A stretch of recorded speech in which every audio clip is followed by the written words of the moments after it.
नमस्कार साथियों। तो मैं हूं सत्यम पांडे और आपका स्वागत करता हूं अपने चैनल द फ्यूसिस पे। तो पिछले क्लास में हमने ओम्स लॉ वगैरह पढ़ लिया था। सब थ्योरी वगैरह हमने कर ली थी। आज की क्लास में हम करने वाले हैं कुछ अच्छे से न्यूमेरिकल्स। देखो फिजिक्स का मतलब यही है कि आप थ्योरी पढ़ें और उसके बाद न्यूमेरिकल्स करें। अगर आपसे न्यूमेरिकल्स नहीं हो पा रहे हैं तो आप मेरा विश्वास मानिए, आपका फिजिक्स अभी कच्चा है। ठीक है। तो फिजिक्स अगर पक्का करना है तो सबसे पहले आपको थियरी पढ़ना पड़ेगा और फिर उसके बाद न्यूमेरिकल्स प्रैक्टिस करनी पड़ेगी। तो ये लेक्चर आपके लिए बहुत इंपॉर्टेंट होने वाला है, बहुत ज्यादा इंपॉर्टेंट।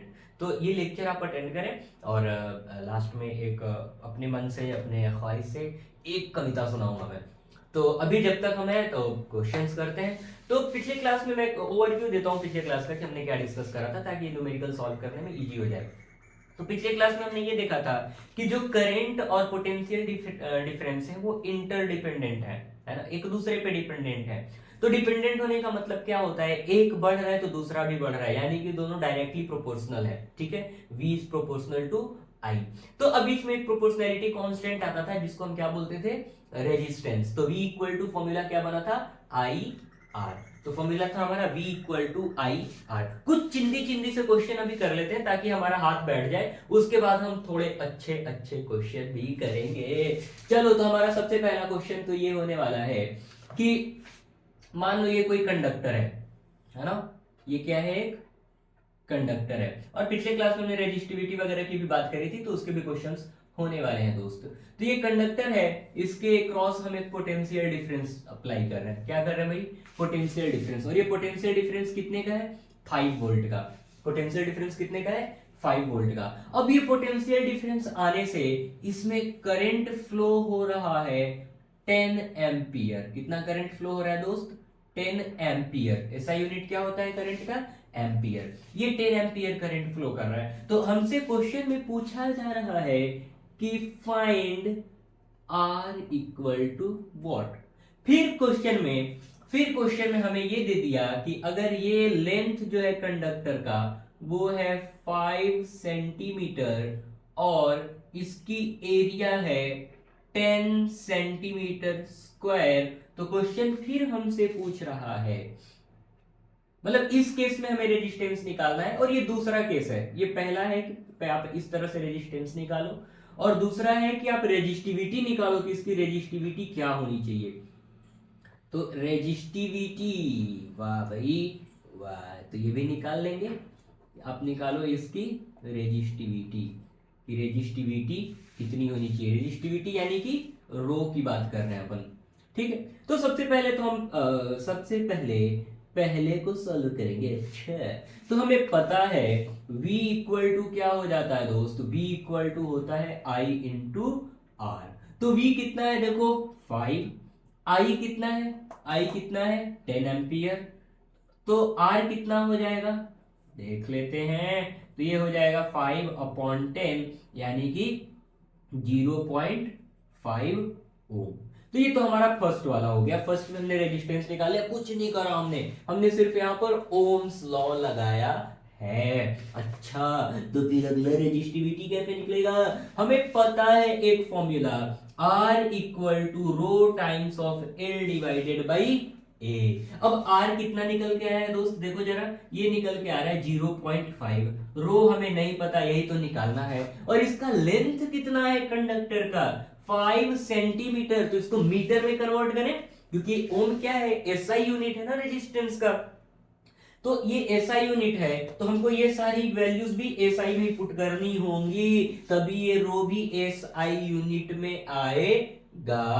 अच्छा चलो, तो ये रेजिस्टिविटी है, ये लेंथ 5 हो गया। ये एरिया कितना हो जाएगा, अच्छा 5 कैसे हो गया, ये तो एसआई में कन्वर्ट करना पड़ेगा ना।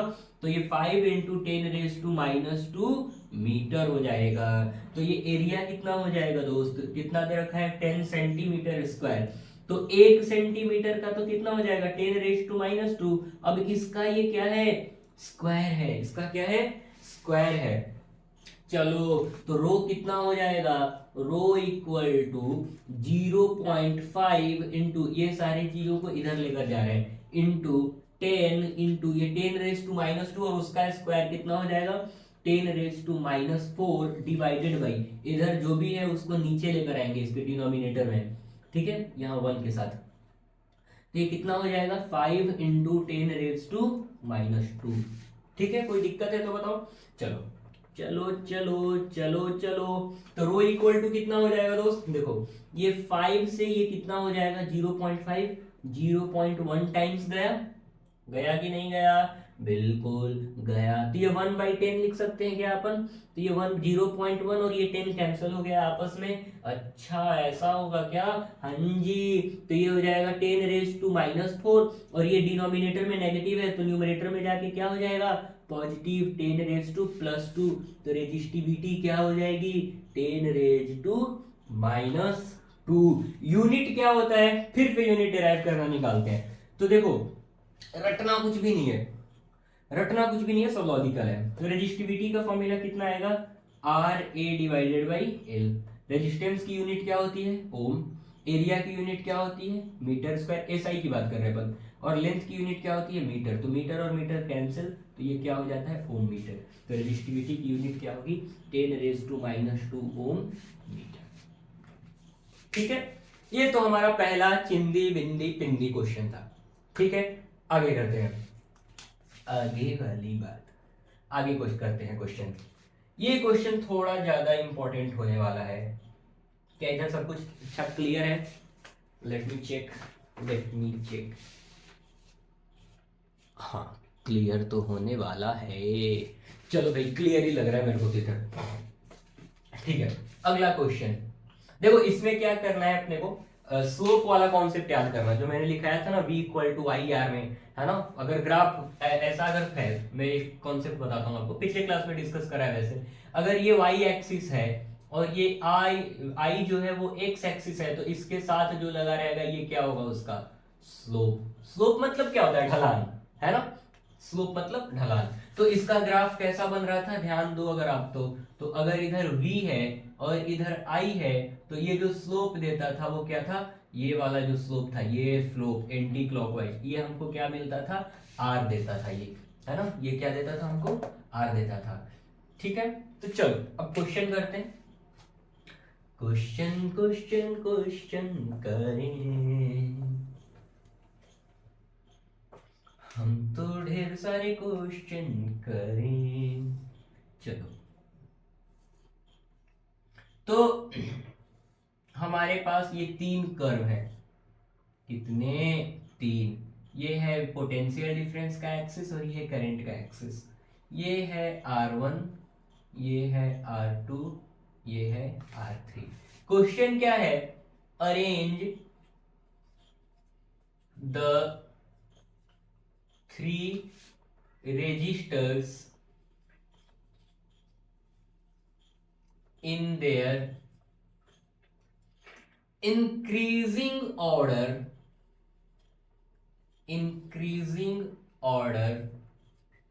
of arrange 3 register in their increasing order of resistance। बात खत्म, बात खत्म, बात खत्म। इनमें से मतलब हमें ये बताना है किसका रेजिस्टेंस सबसे कम होगा और किसका रेजिस्टेंस सबसे ज्यादा होगा। तो फिर से वापस आओ यहाँ, हमें क्या पता है V = यही कर देता हूँ, यही कर देता हूँ। अब एक बार ट्राई करो, सोचो समझो, अगर फिर भी फंसो फिर आगे आओ और सोल्व करो। लेकिन पहली कोशिश अपनी यही होनी चाहिए कि हम खुद से क्वेश्चन करें। देखो खुद से करने का एक अलग कॉन्फिडेंस होता है, एक अलग मजा होता है। तो आप खुद से ट्राई करोगे तो फायदे में रहोगे, मजे में रहोगे।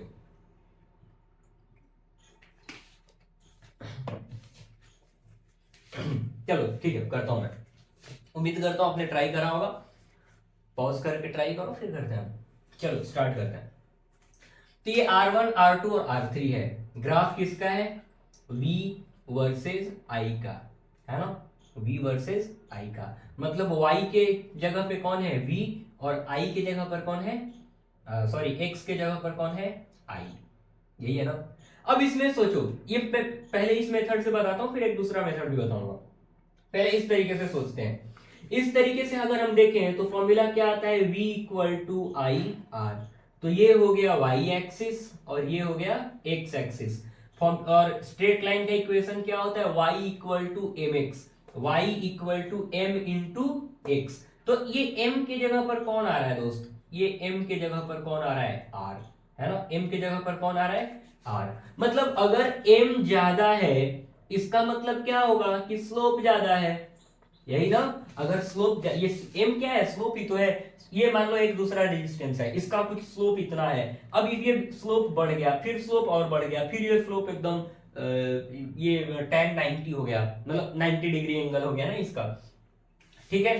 तो ये स्लोप क्या हो जाएगा, एकदम ज्यादा हो जाएगा। मतलब m बढ़ रहा है मतलब कि स्लोप बढ़ रहा है। और अगर स्लोप बढ़ रहा है, स्लोप बढ़ रहा है, ये स्लोप कौन देता है, रेजिस्टेंस। तो अगर स्लोप बढ़ रहा है इसका मतलब कि रेजिस्टेंस भी बढ़ रहा है। अरे समझ आया कि नहीं आया, चलो फिर से रीसेट मारो, फिर से सोचो। देखो फॉर्मूला क्या है, v equal to I R. R क्या है, स्लोप, स्लोप मतलब ढलान, जिसका ढलान ज्यादा उसका रेजिस्टेंस ज्यादा, जिसका ढलान ज्यादा उसका रेजिस्टेंस ज्यादा, क्योंकि स्लोप किसके बराबर आ रहा है, आर के, है ना। अच्छा, मतलब ऐसा कहना चाह रहे हो क्या आप कि सबसे कम R1 का होगा, फिर इसके बाद R2 का होगा, और फिर इसके बाद R3 का, ऐसा, बिल्कुल ऐसा ही। क्यों, क्योंकि R1 का स्लोप कम है, R2 का ज्यादा है, और सबसे ज्यादा R3 का है। इसका मतलब R1 का रेजिस्टेंस कम, जिसका स्लोप ज्यादा उसका रेजिस्टेंस ज्यादा, तो स्लोप ज्यादा किसका है, R3 का, तो R3 का रेजिस्टेंस सबसे ज्यादा होगा। लेकिन एक चीज और भी तो कर सकते हैं, मैं बोल रहा हूं ना कि चलो पोटेंशियल डिफरेंस फिक्स ले लेते हैं, पोटेंशियल डिफरेंस फिक्स ले लेते हैं, और सबका अलग अलग करंट आ रहा है, सबका करंट अलग अलग आ रहा है। ये R1 के करस्पॉन्डिंग है तो I1 ले लेते हैं, ये R2 के करस्पॉन्डिंग है तो I2 ले लेते हैं, और ये R3 के करस्पॉन्डिंग है तो I3 ले लेते हैं। अब हमें पता है कि अगर V इज इक्वल टू क्या होता है, आई आर। अगर ये पोटेंशियल डिफरेंस सेम है, देखो ना यहाँ पर मैं इसको सेम ले लिया हूं, सबके लिए पोटेंशियल, इसके लिए भी यही है, इसके लिए भी यही है, और इसके लिए भी यही है, पोटेंशियल डिफरेंस सेम है, लेकिन करंट क्या हो रहा है, I1 का करंट ज्यादा है। अगर ये कांस्टेंट हो गया तो I inversely proportional to R हो गया क्या, नहीं समझ आया, कोई बात नहीं, फिर से समझो। यहां से मैं ऐसा लिख सकता हूं क्या, I equal to V by R. अब ये जो V है ये क्या हो गया, कांस्टेंट हो गया सबके लिए। इसका मतलब अगर करंट बढ़ रहा है तो R कम होगा। अब करंट ज्यादा किसका हो रहा है दोस्त, ये I1 ज्यादा है, ये फिर I2 है, फिर I3 है। एक्सिस पैसा ही होता है ना, जैसे जैसे दूर जाते जाएंगे वैल्यूज बढ़ती जाएंगी। तो सबसे ज्यादा कौन है, I1, फिर कौन है, I2, और फिर कौन है, I3। अगर करंट I1 का ज्यादा है, फिर अच्छा करंट का ऑर्डर में लिखता हूं, सबसे ज्यादा किसका है, I1 का, फिर किसका है, I2 का, और फिर किसका है, I3 का। तो अगर करंट ज्यादा होगा तो रेजिस्टेंस क्या होगा, कम होगा। इसका मतलब क्या है कि I1 का करंट ज्यादा है, इसका मतलब इसका रेजिस्टेंस क्या होना चाहिए, कम होना चाहिए, कम होना चाहिए, और कम होना चाहिए। हो गया, इजी है, बढ़िया है, समझ आ रहा है। देखो बहुत इजी है, अगर आप इसको खुद से करोगे ना एक बार तो समझ में आएंगी चीजें और ज्यादा मजा आएगा। तो खुद से करो, बैठो आराम से, इत्मीनान से सोचो कि हमने क्या किया है। अभी ऐसा आपको हौच पौच लग सकता है, लेकिन अगर आप इज्जत पे, शिद्दत के साथ अगर इसको करना शुरू करोगे तो मेरा विश्वास मानो, इजी पीजी लेमन स्क्वीजी है ये सब, ठीक है। चलो आगे बढ़ते हैं, आगे बढ़ते हैं और सॉल्यूशन देखते हैं, सॉल्यूशन करके हम खुश होते हैं। बिल्कुल भाई, होना भी चाहिए, क्यों ना हो, मेहनत करा यार। चलो अगला क्वेश्चन देखते हैं, ये क्वेश्चन आप खुद से सोचेंगे।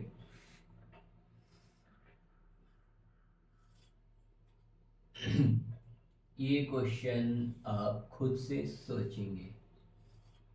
इधर है करंट और इधर है वोल्टेज, ये वाला है R1, ये वाला है R2, और ये वाला है R3, ठीक है। क्वेश्चन में क्या बोल रहा हूं, वही बात, कौन सी बात, अरे वही बात, अरे पर कौन सी, वही जो पीछे हमने करी थी, arrange the three resistors, three resistors in their increasing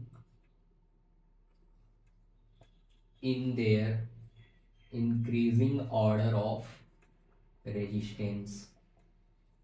सपना टूटा है। चलो, arrange the three resistors in their increasing order of resistance. अब आपके मन में आ रहा होगा, अच्छा उल्लू बना रही है, इसका आंसर तो वही होगा जो पहले था। तो R1 का स्लोप कम, तो R1 का रेजिस्टेंस कम, फिर R2 और फिर R3। पर ये गलत है, गलत है, गलत है। ये क्या है? गलत है। क्यों गलत है? क्यों गलत है? क्यों गलत है? तो ये गलत इसलिए है क्योंकि इसमें ऊपर की ओर क्या था, वाई एक्सिस पे कौन है? Potential difference. और एक्स एक्सिस पे कौन है? करंट। ये V equal to I R बनता था, कहाँ गया? V equal to I R बनता था, तो Y पर हम ये लेते थे, X पर हम I को लेते थे, और फिर रेजिस्टेंस कौन देता था? स्लोप। लेकिन क्या ये इक्वेशन V, ये लाइन, ये ग्राफ I और V का है, और ये ग्राफ V और I का है, लेकिन क्या दोनों ग्राफ सेम है? नहीं, सेम नहीं है। समझ आ रहा है? तो चलो, ये अब हमें क्या पता है? V equal to I R equation होता है। लेकिन y एक्सिस के जगह पर कौन है? इधर ऐसा ही होता है ना, इससे ग्राफ हम बना रहे होते हैं, तो इधर x एक्सिस होता है, इधर y एक्सिस होता है। तो y एक्सिस की तरफ कौन है? I, मतलब ये हो गया y, और ये x की तरफ कौन है? ये v। तो हमें पता है ना इक्वेशन क्या होता है? y equal to m times of x। y equal to m times of x। देखो, ये वाला थोड़ा आपको लग सकता है, अरे आप ये कैसे बता रहे हो, हमने तो ऐसा इस मेथड पे नहीं पढ़ा है। कोई बात नहीं, अगर आपने नहीं पढ़ा है तो कोई दिक्कत नहीं है, लेकिन समझने के लिए ये बढ़िया है। हालांकि मैं दोनों मेथड बता रहा हूँ, ये जो मेथड मैंने बताया, ये आपको बुक्स वगैरह में इस तरह से सॉल्यूशन मिलेंगे, है ना। लेकिन ये मेरा अपना मेथड है, चूंकि मैं ये समझा चुका हूँ लेक्चर में, ओम्स लॉ में, अगर आप देखोगे तो इसलिए मैं इसको भी प्रीफर कर रहा हूँ। ठीक है, चलो चलते आगे बढ़ते हैं। तो v इक्वल टू कितना हो गया? I R. अब ये y एक्सिस है, ये x एक्सिस है। इक्वेशन क्या होता है? y equal to M X. क्या होता है? y equal to M X, मतलब y अकेला होता है, y के साथ कोई भी नहीं होता है, जो भी होता है वो x के साथ होता है। इसका मतलब ये r को इधर लेकर आ जाए क्या, तो ये r जब नीचे आएगा तो क्या बनेगा? v by R equal to I. इसका मतलब ये इक्वेशन कैसा बन रहा है दोस्त? i equal to v into one by R. ऐसा ही है ना, v बाई आर को लिख सकते हैं ना, one by R into V. तो ये ग्राफ बन गया, ये इक्वेशन बन गया I का। तो ये हो गया हमारा y, और ये हो गया x। अब ये जो पूरा है, ये क्या बनेगा? स्लोप। क्या बनेगा? स्लोप। अब यहां समझने वाली बात क्या है कि जिसका स्लोप ज्यादा है उसका वन बाई आर का वैल्यू ज्यादा है। जिसका स्लोप ज्यादा है उसका वन बाई आर का वैल्यू ज्यादा है। मतलब अगर हम देखें स्लोप इसमें किसका ज्यादा है? R3, मतलब वन बाई R3 ज्यादा होगा किससे? वन बाई R2 से। और वन बाई R2 किससे ज्यादा होगा? वन बाई R1 से। लेकिन अगर ये रिलेशन ऐसा है, डिनोमिनेटर में ये वाली वैल्यू अगर वन बाई आर ज्यादा है, इसका मतलब ये R क्या होगा? कम होगा, कम होगा, कम होगा। समझ आ रहा है? तो इसमें ज्यादा रेजिस्टेंस किसका होगा? R1 का, फिर R2 का, और फिर R3 का। ठीक है,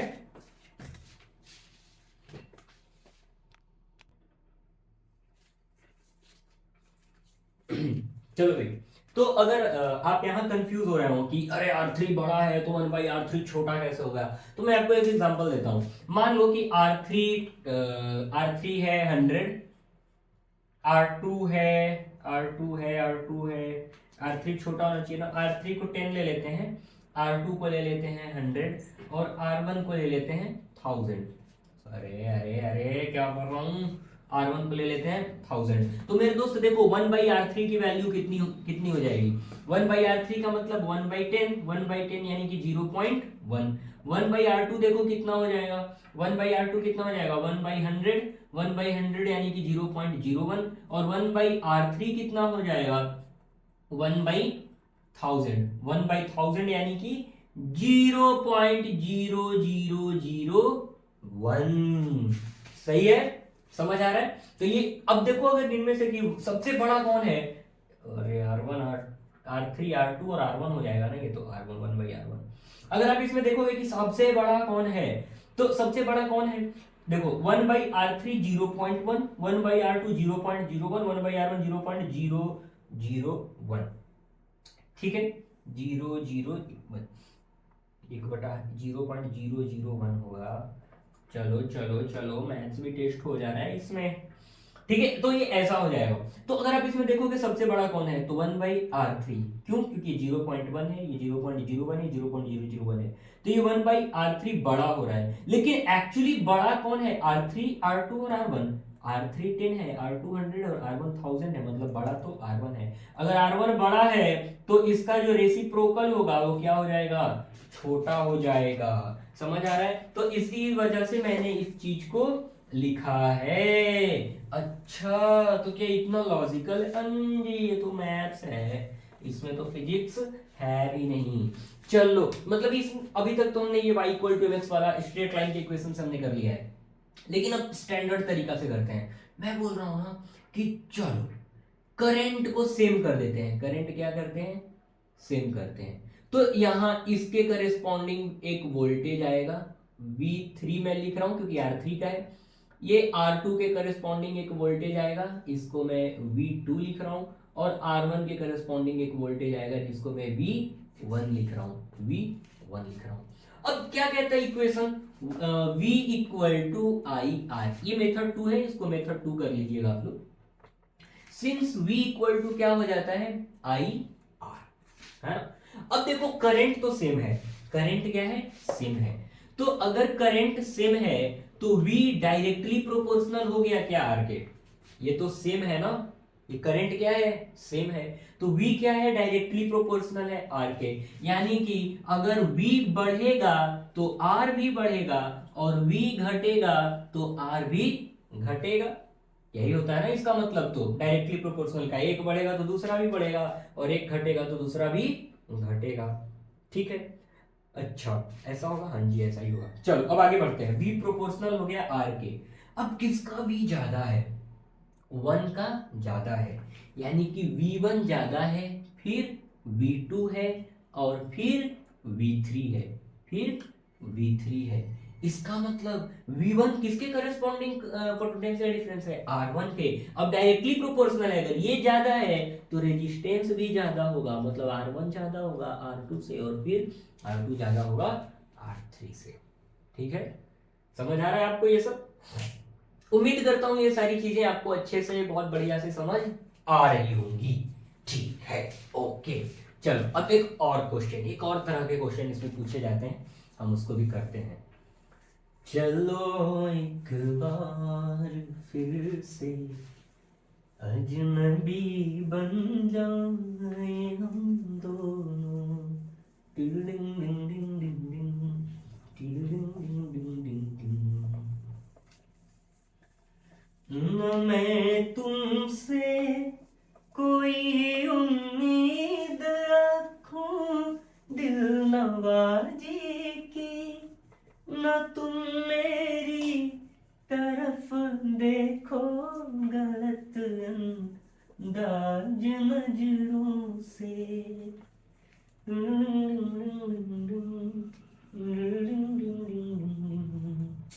चलो भाई, चलो भाई, ये हो गया, ठीक है, यहां तक मैंने देख लेता हूं और किस तरह के क्वेश्चन बचे हैं। हाँ, एक क्वेश्चन और, एक क्वेश्चन, ये एक कंडक्टर है, ये एक कंडक्टर है, ठीक है। कंडक्टर मतलब जो अपने से इलेक्ट्रिसिटी या हीट को पास करे, है ना। यहाँ गर्म करने पर यहाँ भी गर्म हो जाएगा, यहाँ करंट पास करने पर यहाँ भी झटका लगेगा, ठीक है। अब इसका जो क्रॉस सेक्शन एरिया है, ये वाला एरिया, ये कुछ ए है, और इसकी लेंथ जो है वो एल है ना। अब मजेदार चीज क्या है कि हम इसको काट दे रहे हैं, क्या कर रहे हैं, काट दे रहे हैं। एक बार फिर क्या कर रहे हैं, काट दे रहे हैं। और अब इसको काट देने के बाद इसका लेंथ तो सेम ही है, लेकिन एरिया क्या हो जा रहा है दोस्त, आधा हो जा रहा है। एरिया क्या हो रहा है, आधा हो जा रहा है। तो ये जो पहले एरिया ए था, अब ये कितना हो गया, A/2, और इसका एरिया कितना हो गया, लेंथ तो सेम ही है, लेंथ के साथ हमने कोई भी छेड़छाड़ नहीं किया है, लेंथ के साथ कोई भी छेड़छाड़ नहीं हुआ है, लेंथ सेम है। अच्छा क्वेश्चन है, बढ़िया सिंपल सा है। तो अगर इसका रेजिस्टेंस R है और इसका रेजिस्टेंस R डैश है, तो आपको ये बताना है कि R डैश बढ़ेगा कि घटेगा, कि R के रेजिस्टेंस जितना इसका है, इसका रेजिस्टेंस दोनों बराबर ही होंगे। आखिर इन दोनों में रिलेशन क्या है ना? तो क्वेश्चन में क्या लिख रहा हूं, find the relation between R and R dash. इन दोनों के बीच का रिलेशन आपको निकालना होगा, ठीक है? तो कैसे करेंगे, देखो सॉल्यूशन कर लेते हैं। R किसके बराबर होता है, R equal to rho L divided by A. दोनों मटेरियल सेम है, मतलब दोनों की रेजिस्टिविटी सेम होने वाली है। रेजिस्टिविटी तो मटेरियल पे डिपेंड करती है ना, अब दोनों मटेरियल सेम है तो दोनों की रेजिस्टिविटी सेम होने वाली है। अच्छा, लेंथ ये है, एरिया ये है इक्वेशन 1। अब लिखते हैं R डैश के बारे में। तो R डैश इक्वल टू क्या हो जाएगा, रेजिस्टिविटी तो रो ही रहेगी क्योंकि दोनों मटेरियल सेम है, लेंथ भी सेम ही रहेगा क्योंकि लेंथ भी हमने चेंज नहीं किया है। लेकिन एरिया का क्या होगा, एरिया तो मेरे दोस्त आधा हो गया, तो ये कितना हो जाएगा, 2 times of rho L divided by A. ये हो गया इक्वेशन 2। अब यहां से देखो रो एल बाई ए को हम क्या लिख सकते हैं, आर लिख सकते हैं क्या? तो क्या मैं यहां पर रो एल बाई ए को आर लिख दूं? तो आर डैश किसके बराबर हो गया, 2R के बराबर हो गया। मतलब इसका जो रेजिस्टेंस है वो इसके कंपैरिजन में 2 गुना हो गया। कितना हो गया, 2 गुना हो गया। क्यों रेजिस्टेंस बढ़ क्यों गया, देखो रेजिस्टेंस क्या था, करंट को रोकने की शक्ति, है ना? करंट क्या था, मतलब एक अवरोध पैदा करता था, एक रेजिस्टेंस पैदा करता था करंट के फ्लो में। अब जब रास्ता, मान लो कुछ इलेक्ट्रॉन, मान लो 10 इलेक्ट्रॉन फ्लो कर रहे हैं, अब उन 10 इलेक्ट्रॉन को फ्लो करने के लिए हम ज्यादा एरिया देते हैं तो आराम आराम से हो जाएंगे, कोई कोलिजन नहीं होगा, पक्की बात। लेकिन अब हम इसको एकदम सकरा गली दे देते हैं तो वो 10 इलेक्ट्रॉन क्या करते जाएंगे, लड़ते भिड़ते, एकदम आपस में लड़ते भिड़ते जाएंगे। तो उस कंडीशन में क्या होगा, जब वो लड़ते भिड़ते जाएंगे तो करंट का फ्लो कम हो जाएगा। तो करंट का फ्लो कम है, इसका मतलब रेजिस्टेंस ज्यादा है, तो ये रेजिस्टेंस क्या हो जाएगा, 2 गुना हो जाएगा। सही है। चलो एक दूसरा क्वेश्चन करते हैं, ये तो चिंदी फैक्ट था, ये वाला ज्यादा बढ़िया होगा, ये वाला ज्यादा, इसमें मैं ज्यादा कुछ नहीं दूंगा आपको, मैं बस यही बोलूंगा कि ये एक कंडक्टर है, ये एक कंडक्टर है जिसका एरिया है ए, जिसका एरिया है ए और लेंथ है एल। क्वेश्चन क्या है, क्वेश्चन आप बड़े ध्यान से सुनिएगा। तो इसका कुछ रेजिस्टेंस होगा आर, है ना? तो क्वेश्चन क्या है कि this conductor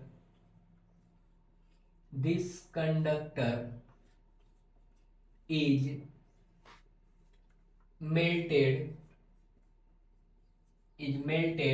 and converted into another conductor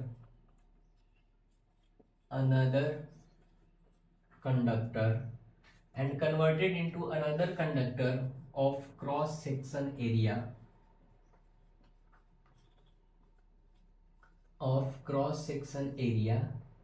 A by 2, ठीक है? फाइंड द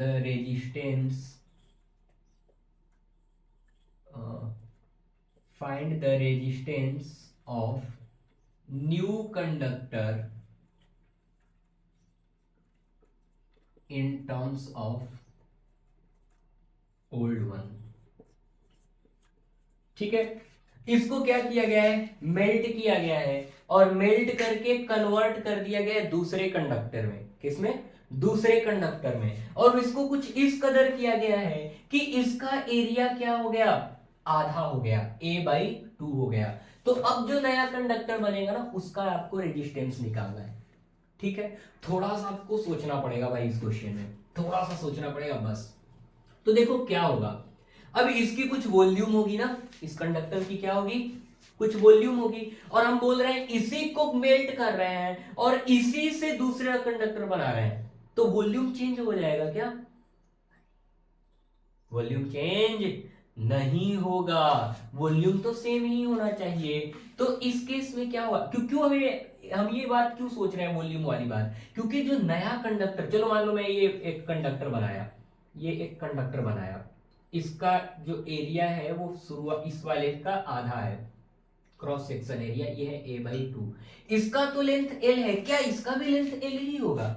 नहीं, इसका जो ही आप एरिया कम करोगे इसका लेंथ क्या होगा, आगे बढ़ जाएगा, है ना। तो इसका लेंथ कितना होगा हमें तो ये पता ही नहीं है, तो मैं बोल रहा हूं ना कि चलो इसके लेंथ को मान लेते हैं कुछ l', क्या मान लेते हैं, l'। अब कैसे निकालेंगे इस l' को, तो दोनों का वॉल्यूम कंजर्व कर देते हैं, क्योंकि इसको मेल्ट करके ये बनाओगे तो दोनों का वॉल्यूम सेम ही होने वाला है, वो चेंज नहीं होगा। तो क्या होगा देखते हैं क्या होगा देखते हैं। तो ये कुछ यूं होगा कि इसका वॉल्यूम, वॉल्यूम क्या होता है, एरिया इंटू लेंथ, तो इसका एरिया इंटू इसका लेंथ इक्वल टू इसका एरिया इंटू इसका लेंथ, दोनों क्या होना चाहिए सेम। वॉल्यूम क्या होता है, since volume equal to area into height, height बोल देते हैं, area of base into height, थोड़ा अच्छे से लिख देते हैं, area of base into height. अब कोई भी फिगर देखो उसका वॉल्यूम इसी तरीके से निकलता है। जैसे मैं सिलेंडर की बात करूं, मान लो ये सिलेंडर है जो कि यही वाला है, तो इसका एरिया क्या होता है, कुछ पाई आर स्क्वायर होगा, और इसकी हाइट कुछ एच होती है, तो इसका वॉल्यूम क्या होता है, पाई आर स्क्वायर बेस का एरिया इंटू इसका हाइट एच, वॉल्यूम होता है ना पाई आर स्क्वायर एच सिलेंडर का। तो ऐसे ही बाकी क्यूब, क्यूबॉइड, कोन सबका ऐसे ही निकलता है ना, सबका वॉल्यूम। तो इसका भी वॉल्यूम ऐसे ही निकलेगा, area of base into height. तो एरिया ऑफ बेस, ये वाला बेस मान लो इसको ऐसे खड़ा कर दिया तो ये बेस ही हो जाएगा ना, तो एरिया ऑफ बेस इनटू जो हाइट है उसकी जगह पर लेंथ आ गया। ठीक है, ठीक है, तो ये ए से ए क्या हो गया, कैंसिल हो गया, तो l' इक्वल टू कितना है, ये 2 इधर आ जाएगा, तो 2l, मतलब इसका लेंथ क्या हो जाएगा, 2 गुना हो जाएगा, कितना हो जाएगा, 2 गुना हो जाएगा। तो अब हम क्या करेंगे इसके लिए, सोचो, इसका लेंथ मिल गया, तो पहले r की वैल्यू निकालते हैं, तो r कितना हो जाता, रो l डिवाइडेड बाई a, रो दोनों का मटेरियल सेम है तो दोनों का रो तो सेम ही होगा, इसका लेंथ डिवाइडेड बाई इसका एरिया, तो ये हो गया। लेकिन r डैश कितना होगा, r डैश कितना होगा, इसमें आ जाते हैं, तो रो मटेरियल सेम है तो रेजिस्टिविटी सेम होगी, इनटू लेंथ, लेंथ इसका कितना है l dash, and divided by area कितना हो जा रहा है 1/2, एरिया कितना हो जा रहा है 1/2, यानी कि r डैश कितना हो जा रहा है दोस्त, ये 2, अच्छा l डैश की वैल्यू पुट करते हैं, रो इनटू l डैश की वैल्यू कितनी हो जाएगी 2l डिवाइडेड बाई a/2, अब ये 2 ऊपर जाएगा तो ये क्या हो जाएगा 4 times of rho l divided by a, है ना, ये 2 ऊपर आएगा तो ये बनेगा 4 रो l डिवाइडेड बाई a। तो r की वैल्यू, सॉरी r डैश की वैल्यू कितनी आ गई 4 रो l डिवाइडेड बाई a, और रो l बाई a को हम क्या लिख सकते हैं r, मतलब इस पूरे को हम क्या लिख दें r, तो ये जो r डैश है वो कितना आया 4 टाइम्स ऑफ r, मतलब जो बाद का इसका जो रेजिस्टेंस है वो इसके कंपैरिजन में 4 गुना ज्यादा है, कितना ज्यादा है 4 गुना ज्यादा है। ठीक है, तो आज का लेक्चर हम यहीं खत्म करते हैं, लेकिन जो वादा किया वो निभाना पड़ेगा। एक कुछ कुछ पंक्तियां हैं, आई डोंट नो इसको कविता बोलेंगे क्या बोलेंगे, लेकिन कुछ पंक्तियां हैं जो मैंने कल कहीं पढ़ी थी और उसको मैं लिख के रखा हूं, और सिर्फ इसीलिए लिख के रखा हूं कि मैं अपने लेक्चर में कभी इसको सुनाऊंगा। तो ये पंक्ति है जिसका नाम है मैं और खालीपन, है ना, क्या नाम है, मैं और खालीपन। क्या है इसमें, मैं जब अकेले बैठता हूँ, अकेले नहीं बैठता हूँ, मैं जब अकेले बैठता हूँ अकेले नहीं बैठता हूँ, मेरे साथ बैठ जाता है अक्सर मेरा खालीपन, जो करता है ढेरों सवाल, सवाल मेरे होने का, सवाल मेरे ना होने का। कौन हूँ मैं, क्या हूँ मैं, कहाँ से आया हूँ, कहाँ से हूँ मैं, कहाँ गया मेरा बचपन, कहाँ मेरी जवानी जा रही, कब तक हूँ जिंदा यहाँ, क्यों मौत करीब आ रही। मेरे पास जवाब नहीं होते, उलझ जाता हूँ सवालों में, फिर घंटों बैठा रहता हूँ अपने ही अंतर ख्यालों में। जब ख्यालों से वापस आता हूँ पास अपने खालीपन पाता हूँ। आपने मुझे सुना, आपका बहुत बहुत आभार, धन्यवाद।